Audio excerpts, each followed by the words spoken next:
ছোট্ট এই দোয়াটি পড়ে ঘুমিয়ে যান, সকালে উঠে ফলাফল দেখুন। দোয়াটি একদম ছোট্ট, আমি যদি বলি আপনাদেরকে, বলে হুজুর কমন দোয়া, আমরা তো সবাই পারি, এই জন্য ছোট্ট এই দোয়াটি পড়ে আজ রাতে ঘুমিয়ে যাবেন, সকালে উঠে ফলাফল দেখবেন ইনশাআল্লাহুল আজিজ।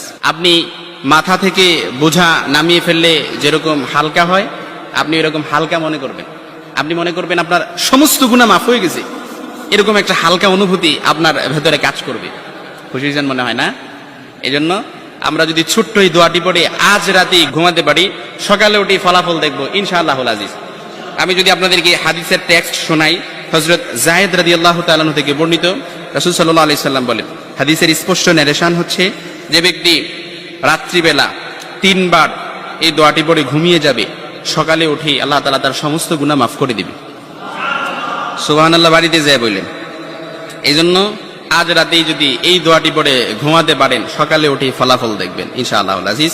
দোয়াটি আমরা সবাই পারি, তবে আপনাদের মনোযোগ আকর্ষণ, আপনারা একটু আমার দিক অ্যাটাচমেন্ট বাড়ান। আমি আপনাদেরকে বলতেছি, সবাই পারি, আমার সাথে একটু ঠোঁট মিলাবেন। আস্তাগফিরুল্লাহাল্লাযী লা ইলাহা ইল্লা হুয়াল হাইয়ুল কাইয়্যুম ওয়া আতুবু ইলাইহি লা হাওলা ওয়ালা কুওয়াতা ইল্লা বিল্লাহিল আলিয়্যিল আযীম।